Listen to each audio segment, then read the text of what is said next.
Bible తీసి నిర్గమాకాండం 34 అధ్యాయం 12 దగ్గరికి రండి ఒకసారి. అక్కడ ఒక ఊరి మనకు కనపడుతుంది. వాడు ఉరులు ఒడ్డున్నాడు. వాడు నీవు ఎక్కడికి వెళ్ళుచున్నావో చదువమ్మా.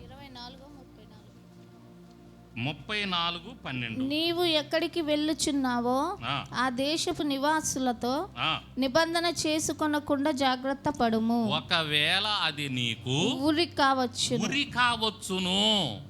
స్తోత్రం. వినండి ఒకసారి, దేవునికి స్తోత్రం చెప్పండి. సాతాను ఒడ్డే ఉరులు చెప్తున్నా మీకు, అందులో కాలు పెట్టకుండా జాగ్రత్త పడండి.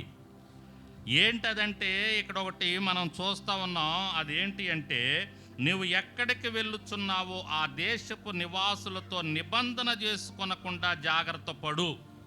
నిబంధన చేసుకుంటే ఒకవేళ అది నీకు ఉరి కావచ్చు. నువ్వు ఎక్కడ ఉంటున్నావో, నువ్వు ఎక్కడ నివాసం చేస్తున్నావో, నిన్ను ఎక్కడికి దేవుడు నడిపించాడో, నీకెక్కడ దేవుడు ఇల్లు ఇచ్చాడో, నువ్వు ఏ ఇంట్లో ఉంటున్నావో ఆ ఇంట్లో ఉండేటప్పుడు ఆ చుట్టుపక్కల ఉండోళ్ళతో నువ్వు జాగ్రత్తగా ఉండు. వాళ్ళే నీకు ఉరి అవుతారు. అది స్తోత్రం. అర్థమైందా? అందరూ కాకపోవచ్చు, ఎవరో ఒకళ్ళు ఉంటారు నీ చుట్టుపక్కల. నువ్వు ఉండే ఇంటికి చుట్టుపక్కల ఎవరో ఒకళ్ళు ఉంటారు. వాళ్ళు నీ బంధువులు కావచ్చు, నీ రక్త సంబంధులు కావచ్చు, నీ స్నేహితులు కావచ్చు, నీకు తెలియని వాళ్ళు కావచ్చు. వాళ్ళు నీ చుట్టుపక్కల ఉండి నిన్ను ఏదో ఒక రకంగా ఉరి అవుతారు. ఎలా ఉరి అవుతారు? నిబంధన చేపిస్తారు నీతో. నీకేదన్నా సహాయం కావాలనుకోండి, లేదా వాళ్ళకి నీతో సహాయమో, నీకు వాళ్ళతో సహాయమో కావాలనుకోండి, అప్పుడు వాళ్ళు నీకు బాగా దగ్గర అవుతారు, బాగా స్నేహం చేస్తారు. స్నేహం చేసి చేసి చేసి నీతో నిబంధనలు చేస్తారు. కొన్ని నిబంధనలు, ఆ నిబంధనలు ఏంది? ఏదో ఒకటి నీ ఇంట్లో కట్టియటమో, లేకపోతే నీ ఒంటికి ఏదో ఒకటి కట్టియటమో.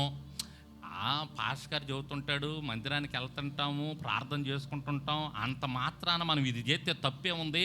పలానా ఏదో తాయిత్తు కడుతుందంట, ఏదో అంతరం కడుతుందంట, ఏదో కాలికి ఏదో కడుతుందంట, మొలతాడికి ఏదో కడుతుందంట, అది గట్టిస్తే పోద్దంట, గాలి పోద్ది, ధూళి పోద్ది, అది పోద్ది, ఇది పోద్ది. ఉదాహరణకు చెబుతున్నా మీకు. ఈ విధంగా మీతో కొన్ని నిబంధనలు చేపించి మిమ్మల్ని దారి మళ్ళించే అవకాశం ఉంటుంది. ఇది ఒక ఉదాహరణకే. ఇంకా ఎన్ని జరగవచ్చో, ఎన్ని రకాలుగా మిమ్మల్ని ఒరులు ఒడ్డి పడేయొచ్చో సాతాను.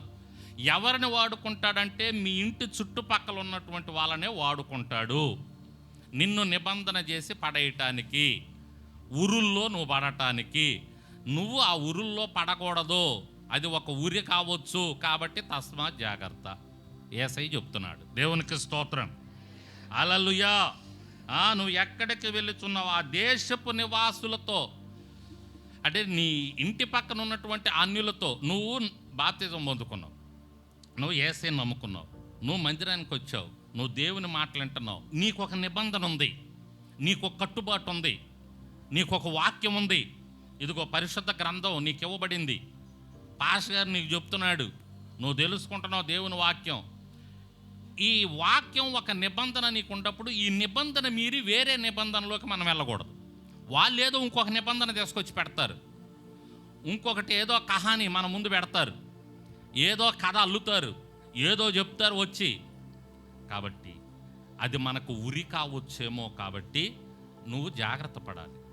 నేను చేయనండి, నాకు ఒక నిబంధన ఉంది, నాకొక వాక్యం ఉంది, ఈ వాక్యం ప్రకారం నేను జీవించాలి, ఈ వాక్యం ప్రకారం నేను నడుచుకోవాలి, ఈ నిబంధన నేను మీరను, కాబట్టి నేను అది చెయ్యను అని చెప్పాలి. దేవునికి స్తోత్రం. హల్లెలూయా. ఇప్పుడు విగ్రహాల దగ్గర పెట్టేది అనుకోండి, వాళ్ళు విగ్రహాల దగ్గర పెట్టుకుంటారు. ఆ పెట్టుకున్నది తినమని తీసుకొచ్చి మనకిస్తారు. మీరు పెట్టుకుంది మేము తింటున్నాం కదా, మా దగ్గరది మీరు తినరా, తినకూడదా, తినండి అని అంటారు. ఇప్పుడు మనకు ఒక నిబంధన ఉంది. వాక్యం ఏం చెప్తుంది అంటే విగ్రహార్పితమైనది మనము తినకూడదు. వాక్యం ఏం చెప్తుందంటే మనకున్న నిబంధన ఏంటి అంటే విగ్రహాలు అనేవి వట్టివి, అవి మాట్లాడలేవు, అవి నోరుండి మాట్లాడలేవు, కన్నులుండి చూడలేవు, చెవులుండి వినలేవు. అవి విగ్రహం, అది ఓ రాయి. కాబట్టి అందులో జీవం లేదు. కాబట్టి దానికి మీరు అర్పించింది మేము తినకూడదు, అది మా నిబంధన చెప్తుంది. ఆ నిబంధనను మనం తెలియజేయాలి. వాళ్ళు ఆ నిబంధన తీసుకొచ్చి మనకు అంటగట్టారనుకో, మనం ఆ నిబంధనకి మనం కానీ అదే మనకు ఊరైపోద్ది. మనం తిన్నామని అది మనకు ఊరైపోద్ది. ఆ ఊరిలో మనం చిక్కుకోకూడదు. అయితే వాళ్ళు అన్నారనుకోండి, మరి మీరు ఇచ్చినవి మేము తింటున్నాం కదా, మేము ఇచ్చినవి మీరు ఎందుకు తినరంటే, ఒకవేళ మీకు ఒక నిబంధన ఉంది అనుకోండి, ఆ నిబంధనని మీరు పాటించండి అని చెప్పటమే. మనం వాళ్ళతో గొడవ పెట్టుకోవాల్సిన అవసరంలా. మీకు కూడా తినకూడదని ఉందనుకోండి, మీరు తినొద్దు. ఇప్పుడు ఈ మాల వేసుకునే వాళ్ళు ఉంటారు, అయ్యప్ప మాల వేసుకునే వాళ్ళు, లేకపోతే గోవింద మాలని వేసుకునే వాళ్ళు, ఈ మాలలు వేసుకునే వాళ్ళు ఉంటారు. వాళ్ళకు కొన్ని నిబంధనలు ఉంటాయండి. వాళ్ళ నిబంధనలు మార్చరు. ఆ నిబంధనలు మీరరు వారు. ఏదో కొంతమంది ఇప్పుడు మీరుతున్నారు అనుకోండి, సహజంగా వాళ్ళు ఎన్ని దినాలు ఉంటారు, వాళ్ళు ఏదో 40 దినాలు 21 దినాలు ఉంటారు. ఉన్నప్పుడు వాళ్ళు కాళ్ళకు చెప్పులు వేసుకోరు. మనం వెళ్ళి ఇదిగో నా చెప్పులు వేసుకొని ఇచ్చామనుకోండి, వాళ్ళు వేసుకుంటారా? ఎందుకని? వాళ్ళు నిబంధన పెట్టుకున్నారు. శబాష్, మనకి అది మనకు అనవసరం, అది మన నమ్మకం కాదు, అది వాళ్ళ నమ్మకం. ఓకే, నీ నమ్మకం నీది. మనం బలవంతం చేయకూడదు. మనం వెళ్ళి బలవంతం చేస్తే అది బాగుండదు. కాబట్టి అటువంటి విషయాల్లో మనం బలవంతం చేయం. మనకున్నటువంటి నిబంధనను కూడా మనం మీరకూడదు.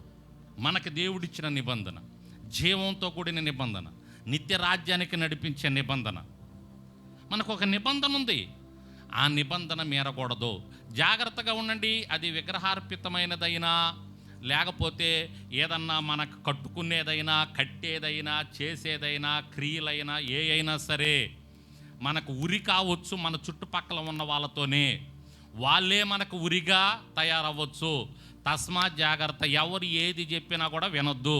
జాగ్రత్త పడండి. నా నిబంధన ఏంటి? నాకు నిబంధన ఉంది.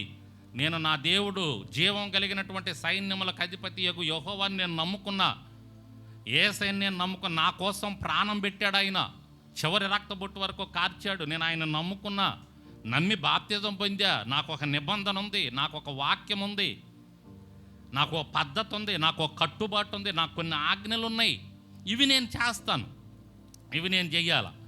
పక్కన వాళ్ళు వచ్చి ఏదో చెప్పారనుకోండి, నమస్కారం అమ్మ, మన మనసులో ఏమనుకోవాలంటే ఇదే మనకు ఊరైద్ది.